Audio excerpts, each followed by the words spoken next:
Amén. Que Dios les bendiga a todos. Gracias al Señor que podemos nuevamente conectarnos. Sé que aquí todavía son las 10 de la mañana. Buenos días. En algunos lugares ya es tarde. Buenas tardes. Y quizás en Europa ya es de noche. Buenas noches. Así es que nos sentimos contentos una vez más de poder continuar con esta escuela, y que ustedes también de igual manera han hecho todo el esfuerzo, han hecho pues todo lo necesario para dejar este tiempo y poder pues recibir de la palabra del Señor la instrucción que va a equiparlos para la tarea que estoy seguro el Señor les ha venido confirmando que deben de hacer para el reino de Dios. Siempre he dicho que nunca le pongamos nosotros límite a todo aquello que trata con una inversión hacia nuestra vida. Yo he testificado de que aprendí esa lección de un amigo pastor que pues fue amigo desde la infancia, desde niño, crecimos juntos y él bien joven fue llamado al ministerio y se constituyó en uno de los pastores más cercanos a un hombre de Dios con una mega iglesia en Centroamérica, y pues con el tiempo conoció él que el Señor me había alcanzado a mí también y que ya estaba predicando la palabra. Me llevó en una ocasión a comprar una Biblia, me dijo: cómprate una Biblia de verdad, porque yo andaba una pequeñita, como que era cristiano de la secreta. Y entonces me exhortó y me llevó a comprar una Biblia. Me dijo: yo te voy a llevar para que puedas tener una buena Biblia. Y compré la más cara, la mejor que había en hace 30 y pico de años. Valía como $179, hace 30 y pico de años. Y como él me dijo que me la iba a regalar, o eso le entendí yo, escogí la más cara. Pero a la hora de pagar, él no se tocaba su billetera, ni hacía señales de que la iba a pagar, ni nada por el estilo. Entonces le dije: aquí está para que la pagues. Me dijo: pues págala. Y yo le dije: no, pero tú me dijiste. Sí, pero tú la tienes que pagar. Y resulta que le dije: demasiado cara. Y me dijo: nunca digas que es caro aquello que tiene que ver con la inversión de tu formación. Así es que creo que fue una de las enseñanzas que hasta el día de hoy guardo, atesoro con mucha importancia. Y creo que el tiempo es una de las inversiones que nosotros hacemos para podernos equipar. Quizás recursos al comprar ustedes su aparato, una buena cámara, una buena computadora, qué sé yo, para poder estar recibiendo esta enseñanza. Así es que todo lo que usted siembre para sí mismo también lo va a cosechar, para bendición suyo, de sus generaciones y de mucha gente que a través de su vida va a alcanzar las bendiciones que el Señor va a derramar. Amén. Bueno, quisiera antes de entrar, aunque saludé aproximadamente 4 minutos, pero quisiera también tomarme un tiempo para poder explicar o responder algunas de las inquietudes de la clase anterior. He estado recibiendo a través de nuestros hermanos Joel y nuestra hermana Evelyn Sánchez, que son los coordinadores, que son los que les dan la bienvenida, que están en contacto con ustedes. Los bendecimos por el excelente trabajo que han hecho. Y a través de ellos y a través también de examinar la primera autoevaluación, guardamos muy ordenadamente. No sé si tal vez voy a tratar de conectarlo para que ustedes puedan verlo y que ustedes se puedan dar cuenta cómo es que se está trabajando. Permítanme, vamos a ver cómo le hacemos. Más o menos creo que así. Ustedes pueden ver este bloque que está acá. Es cómo se está llevando ya el conteo de las autoevaluaciones que ustedes están respondiendo. Por ejemplo, en la primera vemos esta barra mayor, y así sucesivamente va de la pregunta número 10, la 9, la 8 y la 7. Entonces estamos viendo que en la pregunta 10 pues hubieron 341 personas que respondieron acertadamente. Luego vemos en la número 9, tenemos 232 personas también que acertaron. Y así, mire usted, sucesivamente va bajando quienes acertaron correctamente. Así es que aquí están las calificaciones, aquí donde dice score, en esta parte de aquí usted puede ver que al ser 10 preguntas se atribuyen 10 puntos, pero aquí están los nombres de ustedes, los correos electrónicos, ¿verdad? No vamos a hacer mención para que nadie se vaya a sentir aludido, pero algunos solo contestaron 8 correctas, otros, la mayoría creo que tiene un porcentaje más o menos considerable. Pero bueno, así es como estamos trabajando para que usted pueda darse cuenta que se toma en cuenta su autoevaluación. Así es que basado en eso, ahora usted sabrá que en el momentito que ya recibimos o recibe usted y responde, en el momentito usted está ya teniendo pues su calificación automática. Entonces, si usted le dieron 10 preguntas y solo tuvo una correcta, significa que hay que volver a oír el mensaje, porque, bueno, contestó 9 incorrectas. Así es que vamos a seguir adelante. Entonces, dentro de esas preguntas que más se cometió, pues, una mala interpretación y se contestó de manera mal también, es si un cristiano puede ser poseído o no. Entonces, creo yo que para eso es necesario entender lo que yo le llamo los conceptos de la guerra espiritual. Dentro de los conceptos de la guerra espiritual vamos a ver lo siguiente. Por ejemplo, esto es la respuesta a la pregunta. Existen estos siguientes conceptos y cada uno nos va a ayudar a entender qué tipo de incursión tiene una potestad en contra de alguien. Por ejemplo, existe lo que se llama opresión demoníaca o de espíritus inmundos. ¿Qué significa una opresión demoníaca?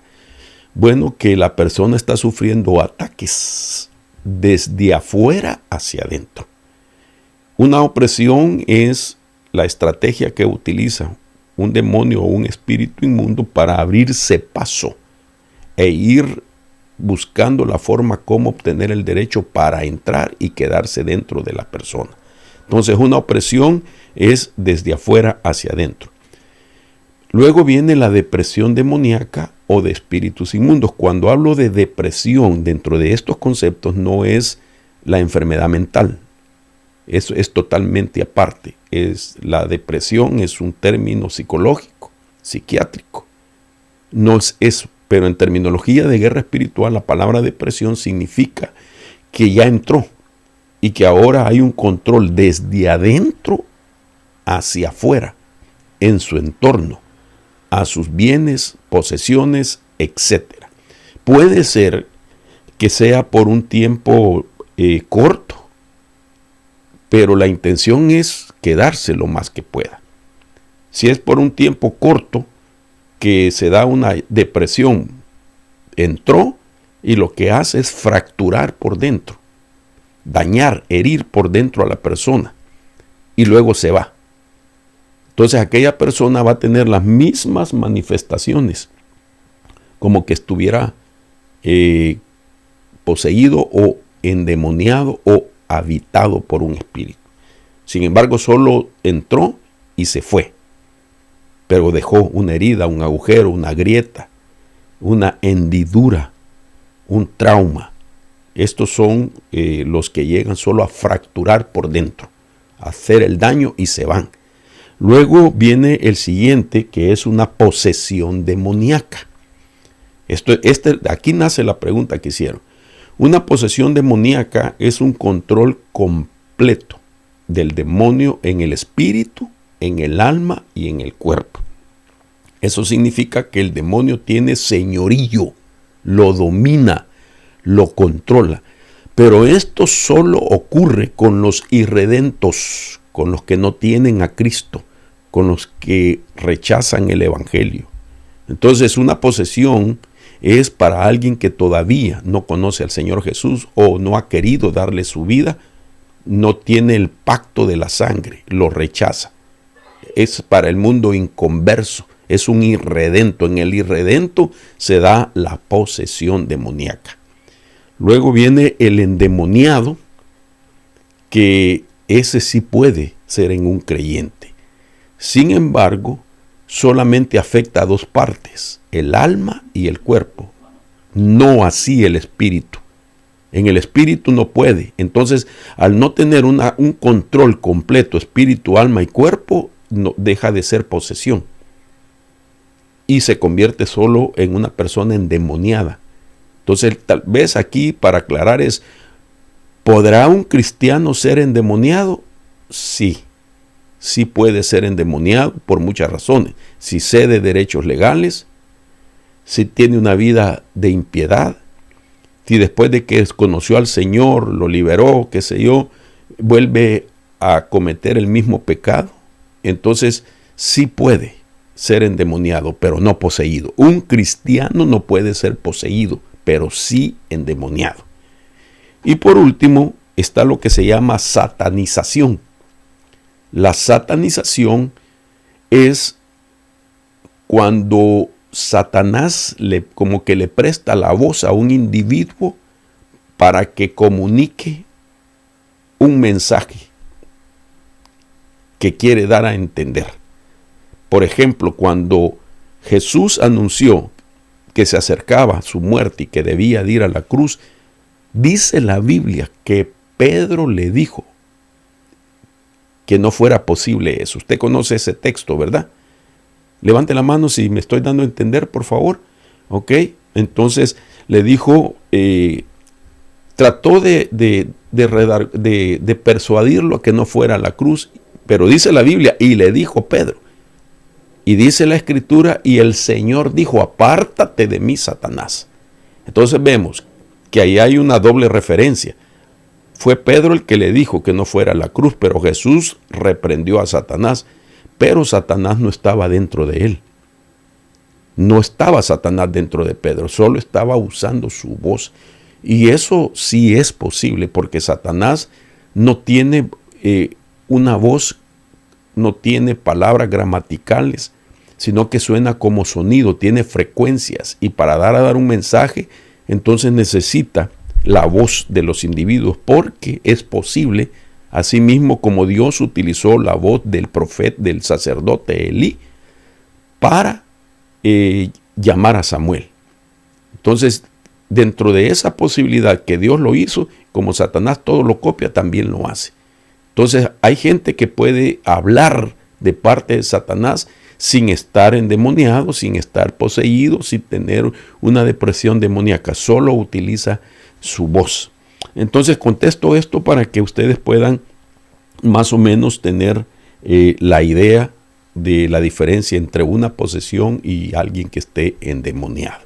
Amén y amén. Bueno, entonces iniciamos ya de lleno a la enseñanza de hoy. Recuerde que estamos en nuestra segunda clase, lo cual pues es una clase que lleva el título de la anatomía de la liberación. Y entre paréntesis es lugares ocupados por los espíritus. Y entonces la temática de hoy va pues a llevarnos por la Biblia, un recorrido por la Biblia, donde vamos a ver algunas razones doctrinales de la realidad de que los espíritus pueden habitar en muchas partes del cuerpo y del alma, de tal manera que, como quien dice, nos vamos a enfocar en explicar los lugares, los espacios, las habitaciones y las partes del ser humano que pueden o donde se pueden esconder los espíritus de las tinieblas. Entonces el tema de hoy también va a tener en momento parte de la cosmovisión y sinergias de la liberación, es decir, del primer tema. Va a tener un momentito algunas partes para que podamos nosotros conectar los dos temas.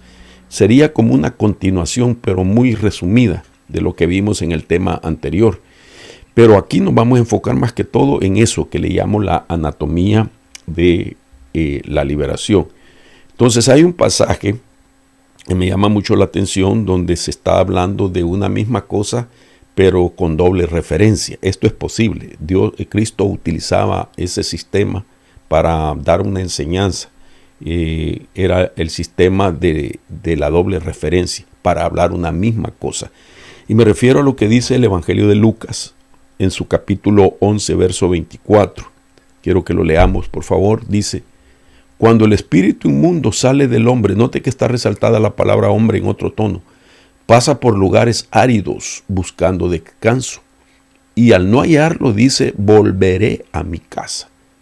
Está hablando de lo mismo, está hablando de un espíritu que estaba por dentro y que decide salir, busca reposo y luego dice: voy a volver a mi casa. Pero está hablando del hombre.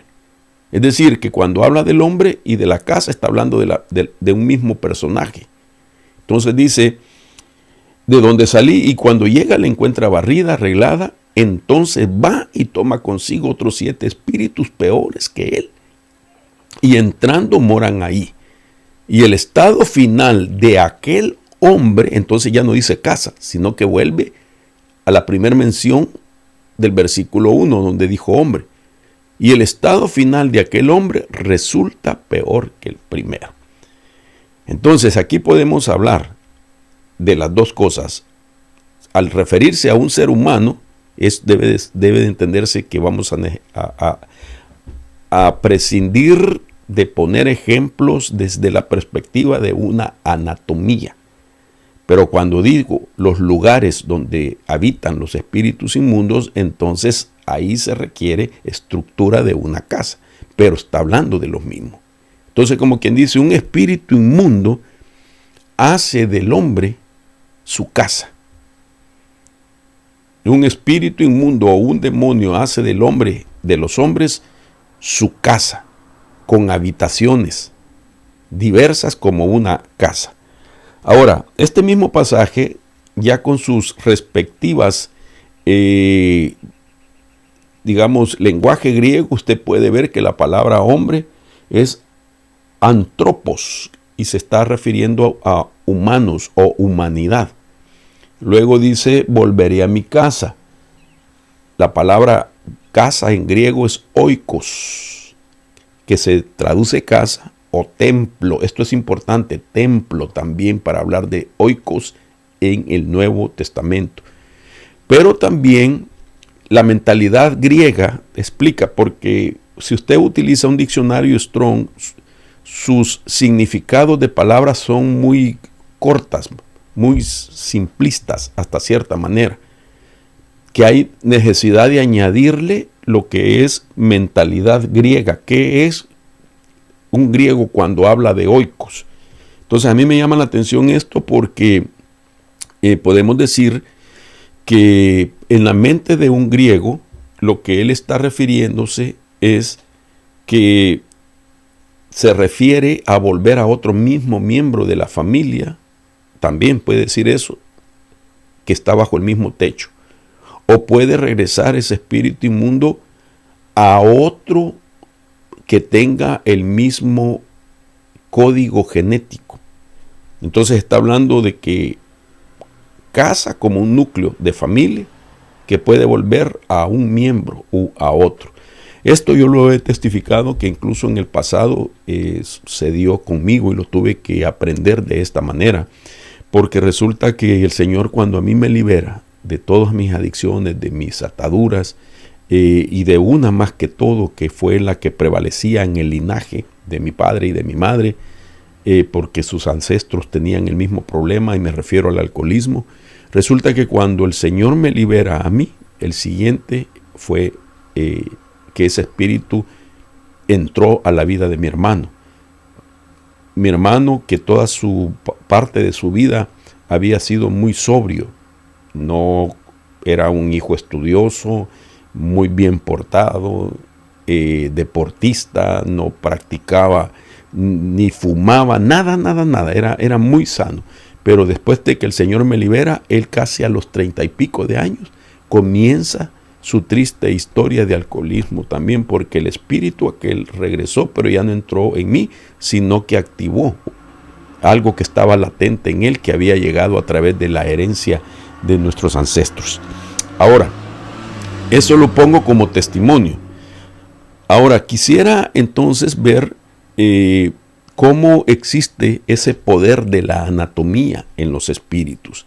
Y voy a hacer como un tipo de referencia para que usted pueda tener idea de esto dentro de la perspectiva de una anatomía. Por ejemplo, dice Lucas 11:23 que son espíritus inmundos. Luego dice también que pueden entrar y salir de los cuerpos humanos. Todo el pasaje que acabamos de leer lo estamos desglosando. Pueden caminar, buscan reposo o comodidad, pueden hablar, toman decisiones, distinguen entre diferentes lugares, buscan compañía entre sí, son malvados unos más que otros y buscan el control total de los hombres. Todo esto está implícito en el pasaje de la historia que nuestro Señor Jesucristo dio. Entonces, esta es una referencia de la capacidad que ellos tienen, como que tuvieran ellos también una estructura anatómica, como que ellos tuvieran características muy semejantes a las nuestras, ¿verdad? Que pueden tomar decisiones, que distinguen diferentes lugares, que buscan compañía entre sí, que pueden hablar, etcétera, utilizando, ¿verdad? Esas frecuencias de tonos de voces que ellos como que aprenden a grabar del humano y que las hacen sonar. Entonces, todo esto nos deja ver a nosotros que estamos viendo la necesidad de ser equipados. ¿Por qué es que existe la escuela de guerra espiritual? Porque creemos nosotros, basado en lo que hizo el Señor Jesús, que Él no mandó a nadie a echar fuera espíritus inmundos y demonios sin que antes fueran equipados. La impartición la hizo al final de sus 3 años y medio, después de que ellos vieron cómo Él confrontaba poderes, cómo Él los discernía, cómo Él les decretaba. Después de todos esos 3 años y medio que ellos aprendieron con Él, entonces vino la impartición, vino el ungimiento y vino el asignamiento. ¿Por qué? Porque es un mundo muy complejo. Y como dentro del panorama del tema anterior que tocamos acerca de la necesidad de tener una cosmovisión fresca y actualizada, es porque cada tiempo tiene su propia cosmovisión y tiene sus propias entidades que pues son las autorizadas para esas épocas.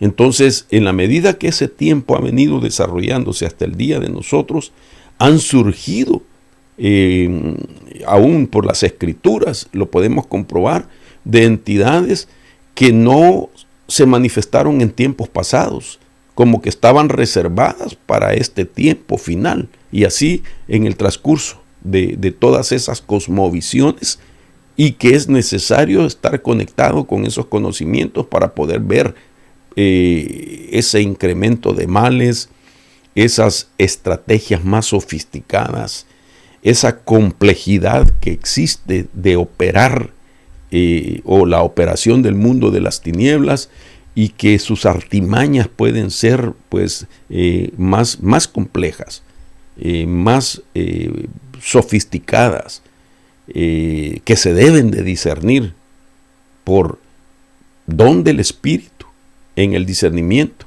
del Espíritu, o bien a través del conocimiento. Entonces el conocimiento sí nos ayuda a entender la naturaleza de las entidades, por qué se llaman de tal manera, porque algunos tienen nombres genéricos y otros tienen nombres propios y otros tienen nombres de rango, etc. Entonces todo eso es importante. Entonces por esa razón vine diciendo también que, por ejemplo, Pablo tenía una cosmovisión fresca en su momento, y que venía de lo que Cristo enseñó. Entonces se conectó con ese conocimiento de Cristo y eso se llama sinergia. Y Pablo explicó el mundo de los espíritus y empezó a hablar incluso, oiga esto es bien importante y tiene que ver con la razón por qué la anatomía de los espíritus, por qué estamos hablando de esa anatomía espiritual. Y resulta que Pablo, entendiendo de que los espíritus buscaban templo o casa o habitaciones, hombres y mujeres para vivir, y que si era posible que un espíritu viviera en un cuerpo, es porque Pablo enseñó que fuimos creados, y esto es bien importante, fuimos creados de parte de Dios para ser habitación de espíritu. En primer lugar, usted tiene un espíritu humano. Usted es un espíritu que vive en un cuerpo con una alma. Pero tenemos al Espíritu de Cristo también cuando lo recibimos. Entonces quiere decir que además de nuestro espíritu, tenemos el Espíritu de Cristo. Al entrar el Espíritu de Cristo, entonces puede entrar el Espíritu Santo. Entonces ahora tenemos nuestro espíritu humano, el Espíritu de Cristo, el Espíritu Santo, y entonces es necesario que el Espíritu del Padre también. Entonces, quiere decir que somos creados para que viva la Trinidad de Dios dentro de nosotros con el espíritu humano que Dios nos dio. Entonces, esa fue la razón por la que fuimos creados. Esto nos deja ver a nosotros que nadie en esta tierra, nadie en el planeta Tierra puede vivir sin llenuras. O nos llenan del lado del reino de Dios, como ya mencioné, o nos llena el reino de las tinieblas. Esa es la realidad. En esta tierra, los humanos que viven solo pueden ser llenados desde dos reinos, o el reino de Dios o el reino de las tinieblas, porque nadie puede vivir sin llenuras en esta tierra. Entonces, esto es lo que Pablo llegó a entender, de tal manera que deja este pasaje y comienza él. Esto es importante para que usted se dé cuenta hacia dónde vamos. Para entender las habitaciones necesitamos entender esto. Entonces, 1 Corintios 3:16 dice: ¿no sabéis que sois templo de Dios y que el Espíritu de Dios habita en vosotros? Si alguno destruye el templo de Dios, Dios lo destruirá a él, porque el templo de Dios es santo y eso es lo que vosotros sois. Entonces, note usted de que está diciendo Pablo ahora, con la cosmovisión que Jesús dio, de que el espíritu sale del hombre, y dice, volveré a mi casa, y después la condición del hombre es peor que la primera. Entonces Pablo empieza a enseñar a los creyentes de su tiempo la razón por la que fuimos creados, y era para ser llenos, porque somos templo del Espíritu Santo. Tenemos condición, tenemos naturaleza, tenemos la realidad, tenemos el diseño, tenemos, voy a decirlo, la compatibilidad de ser llenados. Nos crearon para ser llenados. El espíritu inmundo, el reino de las tinieblas, demonios, espíritus inmundos, etc., ellos no están tratando de ver si quizás el cuerpo humano pueda alguna vez tener una influencia desde adentro de un ente, espíritu invisible, aire. Ellos no están intentando, ellos saben que es posible y por eso es que atacan. Por eso es que existen esas batallas espirituales, por eso es que existe la guerra espiritual, porque ellos saben que es la única manera para poder tener una identidad aquí en la tierra, para poder tener una permanencia prolongada aquí en la tierra. De lo contrario, solo serían aire, serían viento. Necesitan un cuerpo. para manifestar quiénes son. Entonces, Pablo, al hablar en 1 Corintios, entonces, más otros versículos que quiero poner, 2 Corintios 6:16 también, por ejemplo, dice, porque nosotros somos el templo de Dios vivo, como dijo. Entonces, ahora vamos a otra referencia más antigua de Lucas 11. Y entonces dice Pablo, como dijo Dios, habitaré en ellos y andaré en ellos y seré su Dios y ellos serán mi pueblo. Entonces Pablo está agarrando una cosmovisión mucho más antigua y está hablando de los días de Moisés. Otro pasaje dice 1 Corintios 6:13, sin embargo el cuerpo no es para la fornicación, sino para el Señor y el Señor es para el cuerpo. Verso 18, huid de la fornicación. Todos los demás pecados que un hombre comete están fuera del cuerpo, pero el fornicario peca contra su propio cuerpo.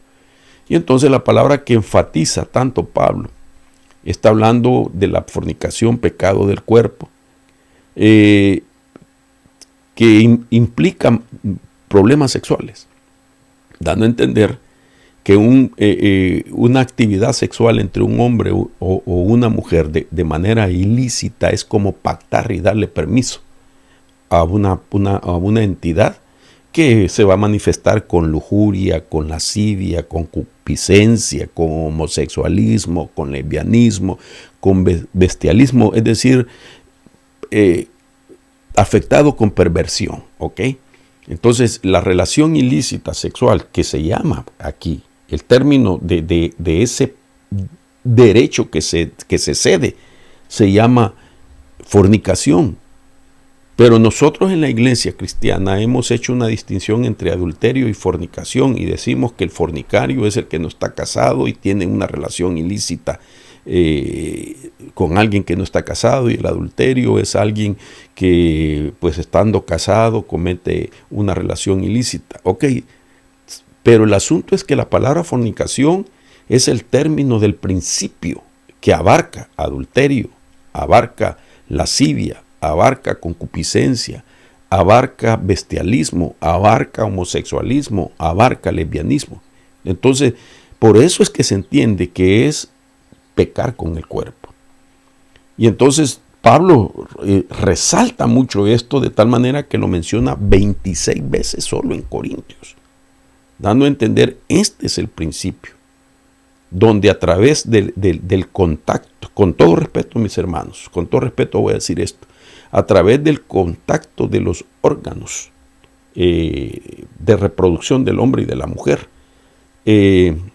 como ambos órganos del hombre y de la mujer son sanguíneos, entonces ahí hay sangre de por medio, aunque ya no sean vírgenes, siguen siendo sanguíneos. Y entonces a ese contacto se está estableciendo un derecho para que una potestad pueda entrar y decir, aquí me quedo yo por causa de fornicación. Ok. Entonces Pablo está explicando algunas de las formas como se profana el cuerpo para dar lugar a que un espíritu entonces viva por dentro. Cuando dice Pablo, nuevamente en este pasaje, que está diciendo en el versículo 16, 2 Corintios 6:16, dice en la segunda parte, como dijo Dios, habitaré entre ellos. Está haciendo referencia a este otro pasaje. De esto está hablando Pablo. Habitaré entre los hijos de Israel y seré su Dios. La otra versión, mensaje, del mismo capítulo y versículo dice, mire qué interesante esta versión, dice, me mudaré y habitaré con los israelitas, seré su Dios. Entonces está hablando como que Dios está dejando el cielo. Note usted, como que Dios está dejando el cielo y entonces va a vivir dentro del ser humano, porque eso es lo que Dios siempre ha querido. Dios siempre ha querido que el hombre, su cuerpo sea ese templo y morada del Espíritu Santo. Entonces nuevamente ese pasaje, la palabra entre, significa yo entre ellos, y revela la condición y el objetivo del hombre y el templo. La condición es, los liberó de Egipto con la condición de residir entre ellos. El objetivo es, Lo saqué de Egipto para ser el único pueblo donde yo residiré en el interior de ellos. Entonces, eso es lo que siempre ha querido Dios, vivir dentro del creyente, de su hijo. Entonces, ahora, basado en eso, este es un tema que yo lo tengo que repetir muchas veces cuando estoy hablando por qué es posible que un espíritu pueda vivir dentro de una persona como que fuera su casa. Tengo que hacer mención de esto porque quizás sin el ánimo de alarde he sido como pionero en esta temática.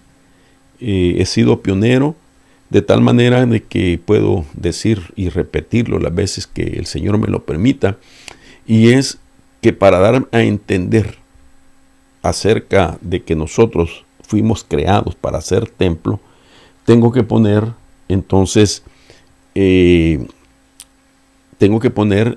estas dibujos o esquemas que no son otra cosa más que como un blueprint de la construcción de algo, en este caso de un templo. Usted mira en la parte de arriba, esa es la idea de cómo el templo se miraba desde un costado. En la parte de abajo, en medio, ya se mira sugerido de que las columnas que están, erigidas en el nivel 1 o en la foto 1, ahora ya están sugeridas como que están extendidas, dando la idea que son piernas. Y luego vemos la parte del lugar santísimo, que representa en la figura de abajo de un hombre que está acostado, representa la cabeza. Luego vemos la estructura principal del templo, que del cuello pues hacia, ¿verdad?, el final de su tórax y al principio de las piernas, podemos ver que representa la parte del lugar santo y del lugar santísimo. Y esa figura que está viendo usted acostada es en base a lo que Génesis capítulo 28, capítulo 28, verso 10 y 12. Cuando él se acostó y puso de cabecera una roca, una piedra, y entonces ahí donde se acostó Jacob, él dijo que esta es casa de Dios, puerta del cielo, y ahí fue donde se construyó el templo.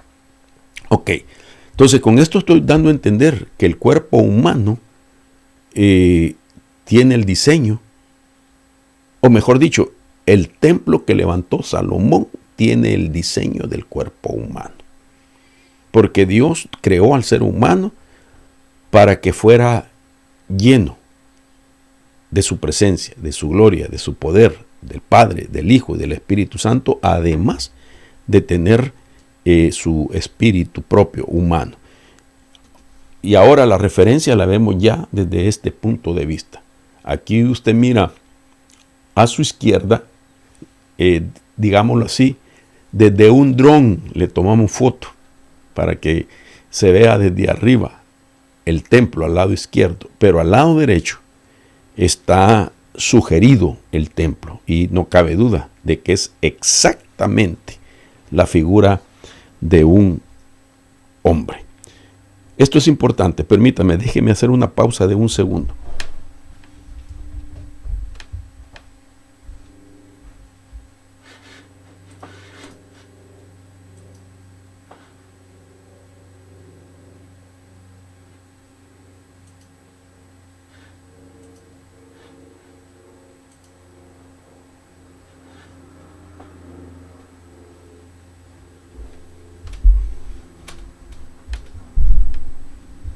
Perdón, hermanos, gracias. Entonces, estamos viendo de esa manera la idea.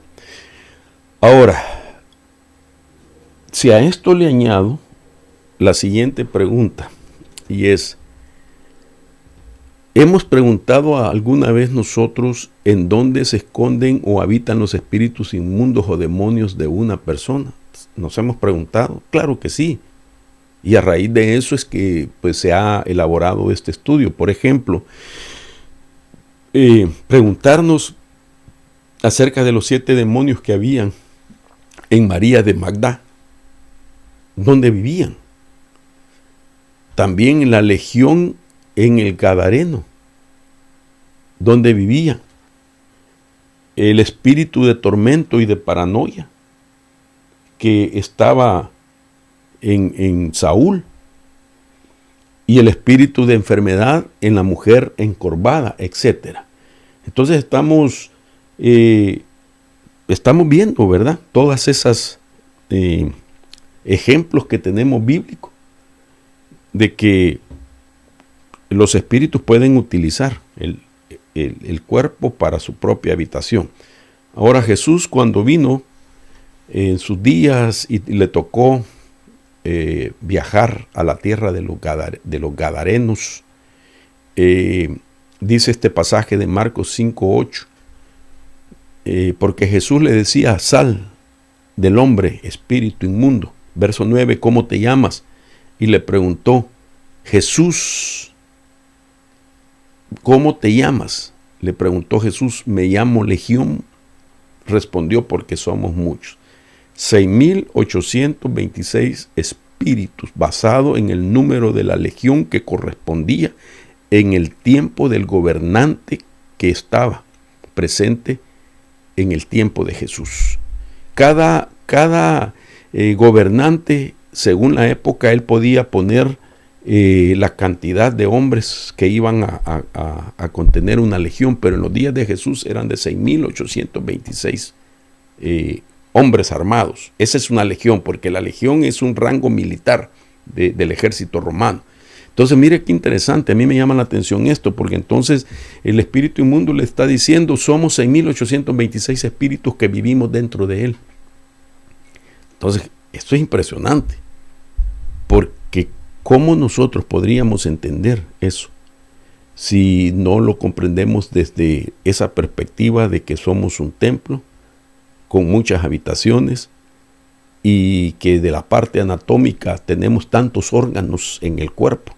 Solo en el cuerpo tenemos no solamente órganos, sino que estructuras, como estructura ósea. Tenemos una estructura de un sistema sanguíneo, de un sistema, digamos, de nervios, etcétera. Entonces, todos esos sistemas pueden ser habitados. Entonces, ahora, basado en esto, espero haberme dado a entender, ¿verdad? No sé si usted me levanta la mano, si me he dado a entender, para que de esa manera pueda yo pues continuar.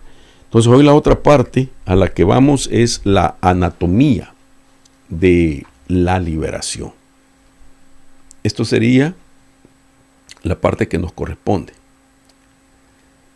Ahora, para eso tengo que utilizar una cosmovisión del Antiguo Testamento, una revelación que el mismo Dios dio para que se pueda concatenar con todo lo que acabo de decir, y siempre dentro de la base de que nosotros fuimos creados como templo, y para que nuestro cuerpo sea lleno de las llenuras que Dios concede. Entonces, veo yo en la Biblia una referencia muy importante que tenemos que acercarle la lupa, porque la habíamos dejado sin esa importancia. Por ejemplo, Ezequiel capítulo 44, en su versículo 5, dice: entonces el Señor me dijo: tú, hombre, abre bien los ojos y escucha atentamente todo lo que te voy a decir acerca de las leyes y normas. Oigan esto, y normas del templo. Pon tu corazón a las entradas de la casa. Fíjate bien, oigan esto, fíjate bien quiénes son los que pueden entrar en el templo y quiénes son los que pueden salir del templo. Ok, déjeme explicarle algo. Esto es importante porque Ezequiel viene de un linaje sacerdotal.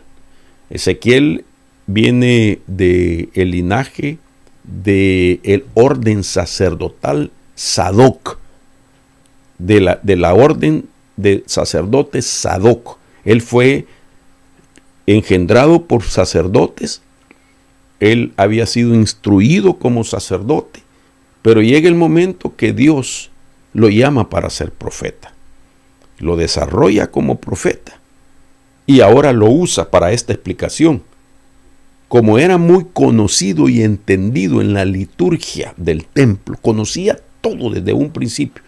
Él conocía todo el protocolo de entrada desde el atrio hasta el lugar santísimo. Él conocía, el protocolo de consagración de un sacerdote que va a ministrar y las cosas del templo, etc. Él conocía perfectamente, tenía esa formación, pero Dios lo llama como profeta. ¿Para qué?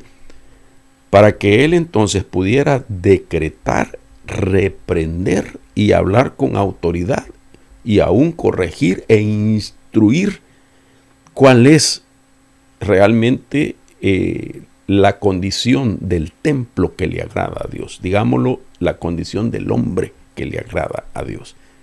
Entonces, como él sabía con qué propósito es el templo y qué debe de tener el templo en cada cosa, entonces ahora Dios lo usa para que él, con la mentalidad sacerdotal, pero con la boca de profeta, pudiera explicarnos las cosas que estamos ahorita leyendo.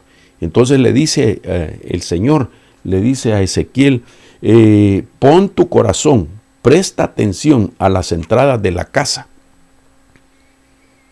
Fíjate quiénes son los que pueden entrar en el templo. Hablemos del panorama de lo espiritual. Mira los accesos que tiene el hombre por donde pueden entrar espíritus. ¿Quiénes pueden entrar? ¿El Espíritu de Dios? ¿Las ministraciones de los espíritus de Dios? ¿O los espíritus del reino de las tinieblas? Eso le está diciendo. ¿Y quiénes son los que pueden salir del templo? Entonces, luego dice el versículo 10, y tú, hijo de hombre, describe el templo a la casa de Israel para que se avergüencen de sus iniquidades y tomen las medidas de su plano. Y si se avergüenzan de todo lo que han hecho, enséñales el diseño del templo. Y esto es lo que vamos a ver ahorita. Y en el diseño del templo vamos a ver las habitaciones donde se pueden esconder los espíritus inmundos. Le dice, enséñales su estructura, enséñales sus salidas, sus entradas y todos los diseños, todos sus estatutos y todas sus leyes, y escribe esto ante sus ojos para que guarden todas sus leyes y todos sus estatutos y los cumplan. Entonces ahora, esto que acabamos de leer, comparémoslo, que está hablando del cuerpo. Esta es una figura. Recuerde que Pablo dice que somos templo y morada del Espíritu Santo. Entonces ahora como que el profeta está diciendo, los que yo creé y les di existencia, les he dado vida y los he liberado, les he dado a mi hijo para ser salvo, que con su sangre preciosa ellos puedan vivir en pacto y de nuevo conectados conmigo, ellos sepan que quien debe de vivir ahí soy yo, es Dios, la Trinidad, y los voy a bendecir. Pero si ellos no consideran, entonces ellos van a ser habitados por otros espíritus porque los hice para que sean templo. Y es interesante, porque entonces nosotros encontramos en el Nuevo Testamento la palabra templo que se escribe desde dos raíces. La palabra templo se escribe desde dos palabras. Y ese es otro tema, pero lo vamos a ver si lo tocamos. Aparece la palabra templo cuando habla de un templo arquitectónico y aparece la palabra templo cuando habla del templo hecho con las manos de Dios. Entonces Dios está hablando del templo hecho con las manos de Dios, que es nuestro cuerpo, pero nos pone como ejemplo el templo arquitectónico, para que nosotros, entendiendo el templo arquitectónico, podamos ver que así nosotros tenemos entradas también como templo. Y así como en el templo arquitectónico caía la Shekinah de Dios y también se movían espíritus inmundos, porque esto es lo que enseña Ezequiel en ese templo, así también en el templo cuerpo del hombre también puede descender la gloria de Dios o pueden entrar espíritus inmundos. Entonces ese es el paralelismo de lo que se está hablando. Luego el versículo 6 dice, las habitaciones laterales del templo estaban sobrepuestas unas a otras. Oigan esto. Las habitaciones laterales del templo estaban sobrepuestas unas a otras. 30 en cada uno de los 3 pisos. Oh, entonces dice que el templo tenía 3 pisos Y nosotros como hombres somos espíritu, alma y cuerpo. Digámoslo así, somos un templo de 3 pisos.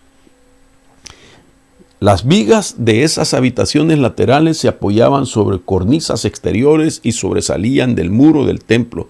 No estaban empotradas en el muro. Entonces aquí pongo, eran 3 pisos, según la narración bíblica, eran 30 habitaciones en cada piso, en total 90 habitaciones. Esta era la estructura del templo. Impresionante, hermanos. Entonces, para que usted tenga la referencia, pongámoslo así. Ahí puede darse cuenta usted una idea sugerida de los 3 pisos del templo. 3 pisos y en cada piso 30 habitaciones, en total 90 habitaciones. Entonces, ahora Ezequiel, como profeta y sacerdote de Dios, Dios lo está nombrando como quien dice el inspector del templo, que es una posición de gran autoridad. Después del dueño de un edificio, el personaje con mayor autoridad es el inspector. Y Dios lo está nombrando a él. Dios es el dueño, pero Ezequiel es el inspector. Después del dueño del templo, de un edificio, de un lugar habitable, la persona con mayor autoridad es el inspector del templo. Eso significa que los ministros, los que somos equipados, los que conocemos acerca de estos principios, los que somos conscientes de la anatomía de la liberación, vamos a ser los que tengamos mayor autoridad para limpiar el templo, para echar fuera aquello que está de manera ilegal, o si legalmente la persona autorizó por su pecado, por su estilo de vida, y se dio el derecho legal, y ahora un espíritu dice que tiene que estar ahí porque tiene todo derecho. Nosotros como inspectores, y por eso tenemos que conocer este tema, son los que podemos tener esa autoridad y sobre todo la solvencia para pedirle a una potestad que salga. Entonces, por eso es que dice en el versículo 10, dice: y tú, hombre, cuéntales a los israelitas lo que vistes. En otras palabras, lo que Dios le mostró del templo, que estudien sus planos y medidas. Cuando yo dije blueprints, aquellas fotografías que le puse del primer templo, luego uno sugerido y luego el hombre, entonces son los planos, digamos en español serían los planos que un arquitecto ha hecho respecto a la construcción de un templo. Entonces, ahora, basado en esto, él está diciendo, Dios le está diciendo, enséñales a ellos esta verdad. Por eso en guerra espiritual, en una escuela de guerra espiritual, mucha gente lo primero que quiere aprender es cómo gritar, qué decir, cómo discernir. Amén, claro que es parte. Pero desconocen mucho de la anatomía de la liberación. No tienen conciencia, no están instruidos, no saben dónde se puede esconder un espíritu. Pareciera que solamente se está hablando en términos generalizados y que no importa si tú solo decretas sin ubicarlo, sin discernirlo, sin saber por qué está en la garganta, por qué está en los ojos, por qué en los oídos, por qué en el corazón, por qué en el sistema sanguíneo, etcétera, sin saber eso. Ellos creen que somos como que fuéramos un balón y que ahí está el montón de espíritus y tienen que salir. No, recuerde usted que ahorita ya no estamos hablando de liberación orgánica. Hoy estamos hablando de una liberación con detalles para poder tener los decretos efectivos, y eso solo se consigue cuando tenemos los detalles, y eso es lo que estoy haciendo, enseñando esto. Entonces viene y le dice Dios que le enseñe, déjeme poner nuevamente, que enseñara esto. Dice, verso 11 del capítulo 43 de Ezequiel: explícales la forma del templo y lo que hay en él, las salidas y las entradas. En fin, todo el plano. Lo mismo que las leyes que deben de cumplir. Dibújales todo esto para que tengan una idea clara del diseño y lo lleven a cabo. Escríbales también todas las leyes para que puedan cumplirlas.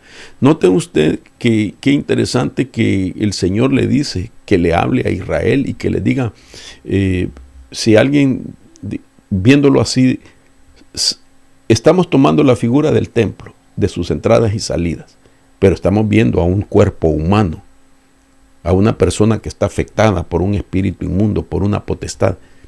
Le tenemos que decir nosotros, mira, entró por esto. Esa fue la puerta que entró. Y no va a salir, hay que sacarlo. Y estas son las leyes que están, o los principios, o las leyes jurídicas que están en debate.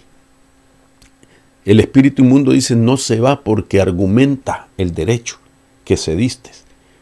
Pero el ministro de liberación debe de saber cómo dirigir a que aquella persona pues confiese su pecado, renuncie, diga que ya no quiere tener esa batalla con ese espíritu inmundo, para entonces uno como la persona encargada de la liberación pueda poner también dentro de ese debate el arrepentimiento, la misericordia y el poder para liberarlo y darle una oportunidad a la persona.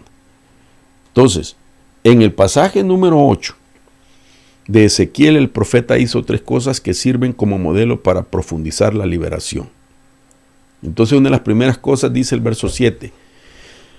Después me llevó a la entrada del atrio y cuando miré, aquí había un agujero en el muro y me dijo, hijo de hombre, cava ahora en el muro, cavé en el muro y he aquí una entrada. Entonces me dijo, entra y ve las perversas abominaciones que ellos cometen ahí. Entonces, agujero, dice. ¿Qué son los agujeros? Grietas en el alma. ¿Qué son los agujeros? Traumas. Son heridas. Son brechas generacionales. Es por donde un espíritu puede entrar. Entonces, un espíritu necesita una apertura. Recuerde que dije al principio, dando una explicación de la diferencia entre ser endemoniado o poseído, dije que cuando se está dentro del concepto de lo que es una opresión de espíritu o de demonio, el espíritu lo que está tratando es de abrirse paso hasta encontrar el derecho para poder entrar. Entonces el derecho es el agujero ya que está abierto, la brecha, la hendidura, la grieta, para poder entrar. Entonces de esto le está diciendo el Señor a Ezequiel, explícales a ellos, muéstrales cuál fue el derecho que se dieron, muéstrales el agujero. Por eso yo siempre he creído y lo enfatizo de que es bien importante la administración previa a la liberación, 2 cosas diferentes. La administración al alma, ese es el término que usamos nosotros, que solo marca una etapa del proceso para poder llegar a tener una liberación completa. La administración es la consulta que va a tener el que va a ser liberado. Es como ir con el doctor. Es colaborar respondiendo a las preguntas. ¿Dónde te duele? ¿Desde cuándo te duele? Y vienen las preguntas si aquel malestar estuvo en tu familia, etc. Entonces, así es la administración al alma.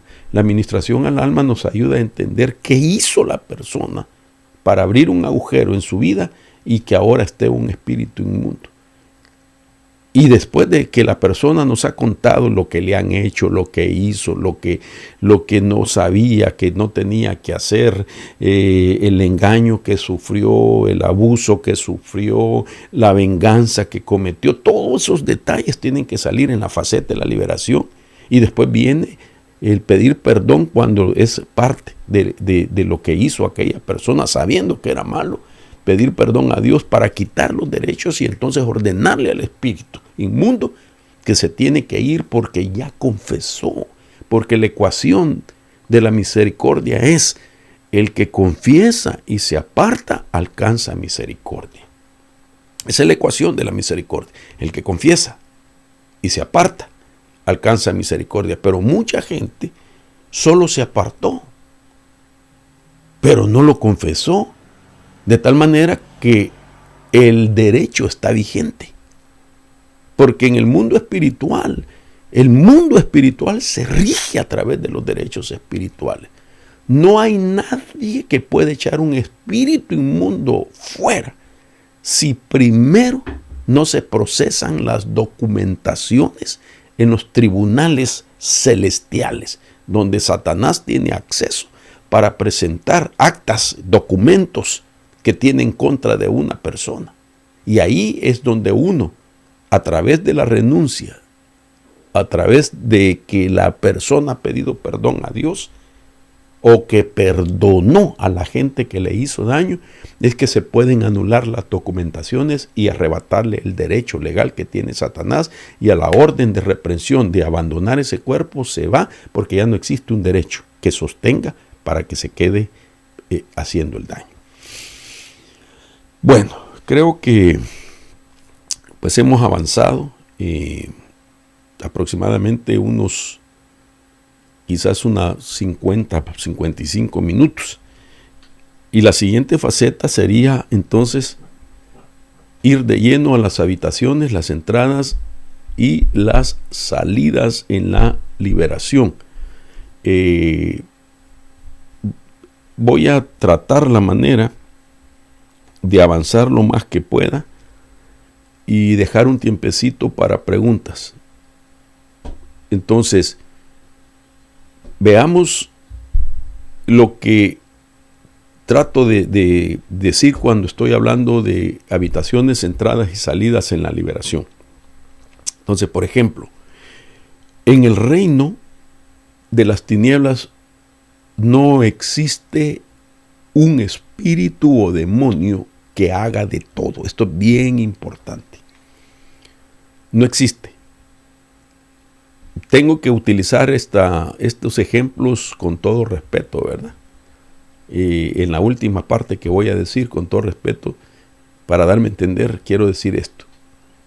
Repito, no existe en el reino de las tinieblas un espíritu demonio que haga de todo. Como decir, no existe un demonio orquesta o un médico general. Un espíritu general que haga de todo. No existe. Sino que en el reino solo se les permite tener una área de especialización en la que desempeñan perfectamente. Por eso tienen deberes y áreas de especialización muy específicas que van ellos a enfocarse. Cada espíritu en el vasto mundo del reino de las tinieblas hay un espíritu especialista para cada área. Toda entidad tiene rango superior. Esta es la estructura de cómo ellos están organizados. Tienen autoridad, poder, y los de más alto rango obtienen el respeto de otras entidades de menor rango. Ya puse como ejemplo una legión. Note que no solamente tienen esos rangos que son mayores unos que otros, sino que ellos respetan esos niveles de autoridad y de poder, de tal manera que también esa especialización, esa especialidad hace que el mundo de los espíritus respete lo que otro hace, porque es especialista alguien. Por eso dentro de ellos pueden haber pioneros, los que rompen piedras, los que abren grietas y brechas. Tienen que haber precursores, los que van abriendo camino. Y eso se llaman espíritus de apego. De eso he hablado en el maná del día, los espíritus de apego. Son los precursores, van abriendo camino para facilitar la entrada de otro, que viene con otra especialización. Entonces, las especialidades de cada una de estas entidades abarcan áreas específicas del cuerpo. Esto es importante. Para causar sus males, daños, enfermedades y ataduras. Si voy a usar la anatomía, y por eso se llama la clase de esa manera, entonces quiere decir de que hay un espíritu inmundo especialista para atacar el corazón. Un demonio especialista para atacar la garganta, para atacar los ojos, para atacar la mente, etc. Hay especialistas para cada parte del cuerpo. Por eso nosotros vemos, usando como ejemplo el cuerpo humano, hay espíritus inmundos y demonios para cada parte del cuerpo, para el corazón, pulmones, riñones, órganos sexuales, huesos, articulaciones, nervios. Pero nada ocurre sin que primero no se obtenga el permiso legal en la corte celestial. Eso se llaman los protocolos de un tribunal. Entonces nada es porque ellos, quiero atacar el corazón. No. Tienen que procesar en esa corte celestial los argumentos que ellos dicen. Les da el derecho para poder solicitarle a Dios el intervenir jurídicamente a una persona con un espíritu inmundo o con un demonio. Entonces, los espíritus inmundos pueden ocupar diferentes partes del área del cuerpo. Esto es una generalidad, porque vamos a ir en detalle. Entonces, los espíritus inmundos pueden ocupar diferentes áreas del cuerpo humano. Por ejemplo, los ojos son llenos. Y usted puede leer el pasaje bíblico, 2 de Pedro 2:14. La boca y la lengua pueden ser llenas de espíritus inmundos, según Santiago capítulo 3, verso 6. El alma puede ser llena de espíritus inmundos, según Job capítulo 7, verso 15. El corazón puede ser lleno de muchos espíritus inmundos, Marcos 7, 21. Los órganos genitales pueden ser llenos de espíritus inmundos, según Gálatas 5. Los oídos pueden ser llenos por espíritus inmundos, Marcos 9, 25. La mente puede ser llena de espíritus inmundos, según Efesios 4, 17 al 18. Las manos y los pies pueden ser llenos de espíritus inmundos, etcétera, según Mateo capítulo 12, verso 10. Entonces, solo ahí estamos poniendo 8 referencias bíblicas de las partes del cuerpo que pueden ser afectadas, estorbadas por un espíritu o demonio.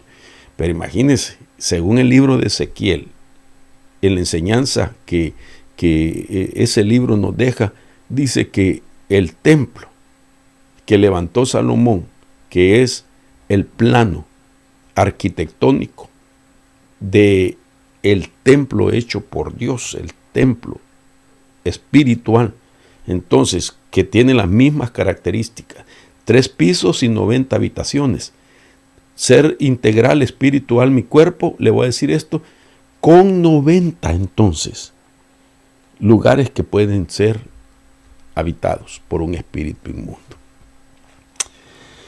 Entonces aquí voy rapidísimo y no me voy a detener por causa del tiempo, porque tengo que explicar cada uno paso a paso y no me quedaría ya, sino que quiero contestar algunas preguntas, pero quiero ponerle ejemplos.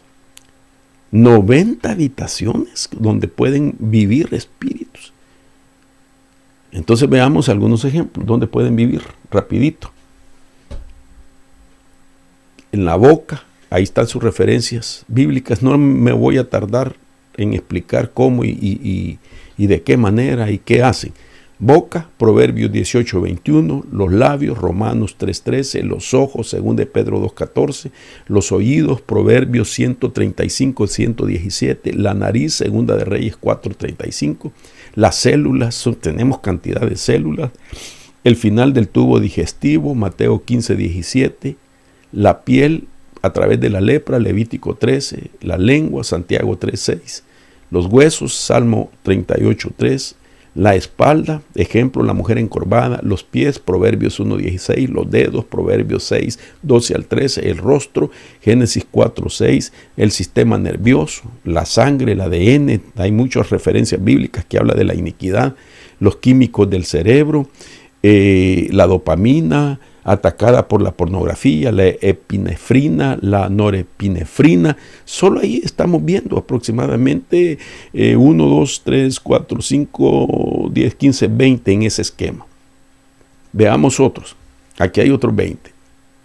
Aquí estamos hablando de ácido gamma, de serotonina, de neuronas, de las dendritas, que son los pensamientos, de la coyuntura, de los huesos, del muslo, el cuello, los hombros, las rodillas, los pulmones, los tendones, los músculos, el vientre o estómago, el corazón, el cerebro, el nervio vago, la corteza prefrontal, la mente, el consciente, el subconsciente. Solo aquí tenemos otros 20. Luego, el inconsciente, la memoria, el intelecto, la imaginación, el alma, las emociones, los sentimientos, la voluntad, el cordón umbilical, la garganta, el esperma, los óvulos, sistema sanguíneo, arterias, riñones, órganos reproductivos, órganos masculinos y femeninos, los hemisferios del cerebro, las vértebras y la glándula pineal. En realidad, es una cantidad. Entonces creo que cada uno de esos podríamos irlo explicando, pero nos llevaría, imagínense, si son 90, ¿cuántos? Tendríamos que hacer por lo menos unas 4 escuelas, 4 clases para poder abarcar todos esos temas, porque sí, ciertamente para cada uno hay un modus operandi para entrar, que a la misma vez explicaría cuál es la condición, cómo son los indicadores para saber que ese espíritu entró en cierta parte. Entonces nos tardaríamos mucho, pero ahora usted ya tiene una referencia. Ahora usted ya sabe de que sí puede ser afectado una persona en el cerebro, y que el cerebro es la puerta para la mente y la mente es la puerta para el alma. Entonces, ¿cuál es la intención de un espíritu inmundo? ¿Cómo puede entrar a través al cerebro primeramente, que es puerta de la mente? Bueno, tiene que usar las puertas del cuerpo, que podrían ser nuestros ojos, nuestros oídos, el olfato, la boca, el tacto. Entonces, estas son puertas del cuerpo. Pero entonces ahora dentro del cerebro puede ocupar otras partes. Puede comprar el consciente, el inconsciente, el subconsciente, la corteza prefrontal, donde está el dominio propio y hace que se desgaste, el hemisferio, donde está la imaginación, etcétera. Todos esos detalles son importantes entenderlos para saber sobre qué vamos o dónde está el espíritu. ¿Por qué cree que Cristo decía que por el dedo de Jehová yo echo fuera los demonios? Entonces la gente batalla y dice, ¿pero qué significa? Claro, el dedo es un poder, pero el dedo en el lenguaje anecdótico de Cristo que él utilizaba, estaba refiriendo que él estaba apuntando una parte específica donde él discernía que estaba escondido. Él discernía cuando estaba en los ojos, él discernía cuando estaba en el ADN, él discernía cuando se escondía en el estómago, etcétera. Él discernía. Entonces, por el dedo de Jehová es el poder del discernimiento que señala, como quien dice, te descubrí, estás ahí y te va afuera. Era específico él. Entonces, mis hermanos, creo que en esta siguiente parte es donde explicar las 90 habitaciones, pero repito, ahorita el tiempo no nos alcanzaría. Haré unos breves segundos de pausa para que se preparen las preguntas y vamos a responder por lo menos unas 5 preguntas, hasta 6 quizás. Vamos a ver cómo el tiempo nos avanza. Entonces tome su tiempo, hágale llegar al hermano Joel las preguntas para poderlas contestar. Amén y amén. Y volvemos.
Bueno, amén, mi hermano Joel, estamos listos.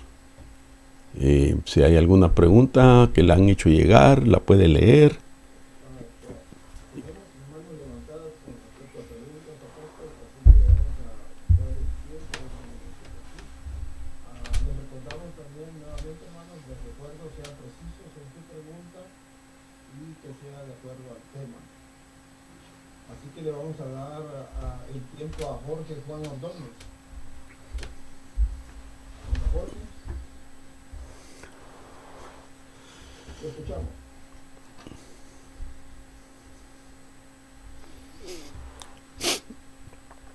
No se oye.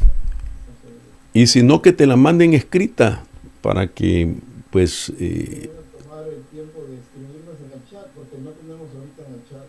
ok. Si le mandan al hermano Joel las preguntas y que él las lea, por favor, sería excelente. Ahí mismo las puede escribir usted en el chat de Zoom.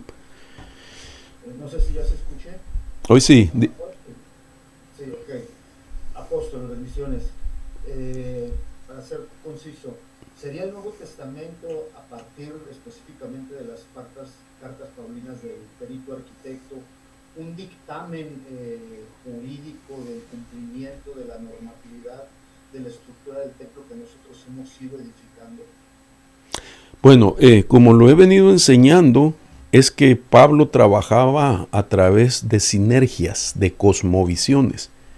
Entonces, él tomaba referencias, él era un experto en la Torá, ¿verdad? Entonces él había sido preparado a los pies de Gamaliel, un eminente rabino judío, que le había enseñado todo con relación a lo que era las leyes, los mandamientos y todo lo que tiene que ver incluso con el sacerdocio. Y por esa misma razón es que vemos nosotros que la epístola a los hebreos es un manual sacerdotal que Pablo, ¿verdad? Por el estilo en el que está escrito, a él se le atribuye.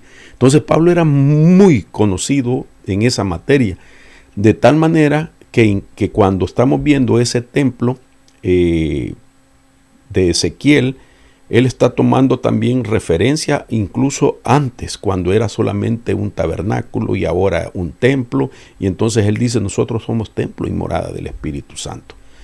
Él concatenaba la revelación para la iglesia en la base de la ley de la primera mención o las menciones que tenía que ver con eso, ¿verdad? Con el templo, con el sacerdocio, y ahora él le da su significado en el Nuevo Testamento con relación a la iglesia también, donde somos sacerdotes, donde somos templo. Incluso quiero añadir esto para poder responder, ¿verdad?, la importancia de manejar esos dos conocimientos del Antiguo y del Nuevo Testamento.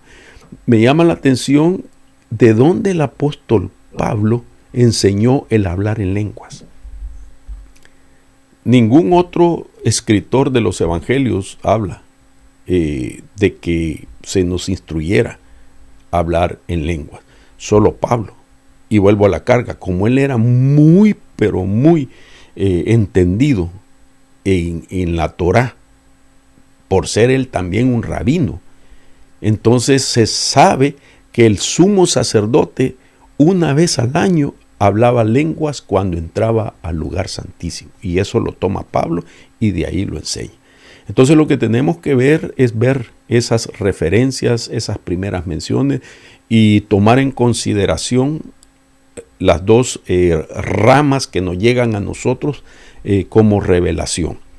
Por ejemplo, yo enseño que en el hebreo solo te enseñan la naturaleza de una cosa, pero en el griego te explican cómo funciona la naturaleza de las cosas del Antiguo Testamento. Entonces necesitamos poder interpretar tanto lo uno y lo otro. No sé si me di a entender, hermano, y si eso va de acuerdo a la pregunta que me había hecho.